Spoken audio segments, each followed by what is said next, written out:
बालों की जान बनती है हमारी खूबसूरती की पहचान। तो अगर आप झड़ते बालों या गंजेपन से परेशान हो तो हेयर अवेयरनेस इनिशिएटिव के अंतर्गत आज हमारे साथ हैं हमारे शहर कानपुर और देश के प्रसिद्ध डर्मेटोलॉजिस्ट डॉक्टर रश्मि रस्तोगी से जाने कि बालों के स्वास्थ्य को बनाए रखने के लिए क्या सही है। मेरा आपसे प्रश्न है कि बालों के झड़ने के सामान्य कारण क्या हैं? तो सबसे इम्पोर्टेंट इसमें कॉज होता है हेरिडिटरी फैक्टर, जिसको हम एंड्रोजेनेटिक एलोपेशिया कहते हैं, जो मेल्स एंड फीमेल्स दोनों में मिल सकता है। सेकेंडली, इंडिया में सबसे ज्यादा न्यूट्रिशनल डेफिशिएंसीज कॉज हो सकता है। उसके अलावा कई बार स्कैल्प में इन्फेक्शन होता है, उसकी वजह से हो सकता है। डैंड्रफ की वजह से हो सकता है। स्कैल्प सोरासिस से होता है। चाइल्ड बर्थ है या किसी को इलनेस हो गई या कोई स्ट्रेसिंग फैक्टर है जैसे कि किसी अपने का लॉस, उसकी वजह से भी हेयर लॉस हो सकता है। तो बालों के स्वास्थ्य में माइक्रोन्यूट्रिएंट्स तत्वों की क्या भूमिका है? आपको ये समझना पड़ेगा कि हेयर एक बहुत ही सबसे एक्टिवली डिवाइडिंग एरिया है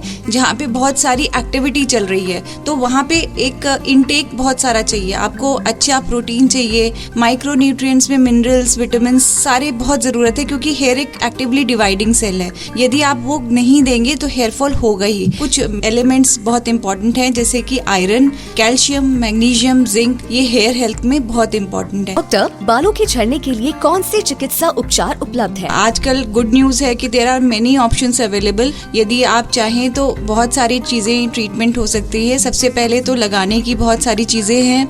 मिनॉक्सिडिल उनमें सबसे इम्पोर्टेंट है, पर मेरी सलाह यही है कि आप जो भी दवा अपने आप से ना करें, एक बार किसी डर्मेटोलॉजिस्ट से संपर्क जरूर करें। मिनॉक्सिडिल हो सकता है, साथ ही फिनेस्ट्राइड हो सकता है, उसके अलावा ड्यूटास्टेरॉइड है। ये सब मेडिकल ट्रीटमेंट हैं जो आप लगा सकते हैं। साथ ही ये ओरल पिल्स भी आती हैं इनकी।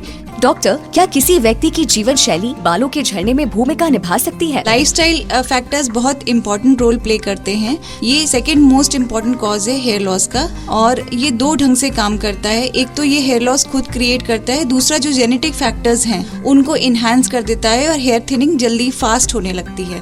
और साथ में ओबेसिटी यानी मोटापा, उसकी वजह से आपके जो नेचुरल हार्मोन्स होते हैं बॉडी में, जो बैलेंस क्रिएट करने की कोशिश करते रहते हैं, जैसे कि थायराइड या इंसुलिन हार्मोन, वो काफी स्ट्रेस में होते हैं, तो उसकी वजह से भी हेयर लॉस होता है। डॉक्टर, तनाव का बालों के स्वास्थ्य पर क्या प्रभाव पड़ता है? स्ट्रेस से hair directly hair fall related है। कई बार आपको अपने किसी नियर एंड डियर वंस का ग्रीविंग लॉस होता है, उसकी वजह से हेयर फॉल सडनली बहुत ज्यादा बढ़ जाता है। उसके अलावा स्ट्रेस की वजह से कुछ हार्मोनल इम्बैलेंसेस हो जाते हैं, जैसे कॉर्टिकोस्टेरॉइड्स बढ़ जाते हैं, जिससे हेयर फॉल बढ़ने लगता है। क्रॉनिक स्ट्रेस से आपका डाइजेशन और स्लीप डिस्टर्बेंसेस भी होते हैं। इसके अलावा कुछ साइकोलॉजिकल डिसऑर्डर्स हैं जैसे ट्राइकोटिलोमेनिया या स्ट्रेस की वजह से पैची हेयर लॉस हो सकता है, जिसको एलोपेशिया एरियाटा कहते हैं। तो बालों के स्वास्थ्य में माइक्रोन्यूट्रिएंट्स तत्वों की क्या भूमिका है? आपको ये समझना पड़ेगा कि हेयर एक बहुत ही सबसे एक्टिवली डिवाइडिंग एरिया है जहाँ पे बहुत सारी एक्टिविटी चल रही है। तो वहाँ पे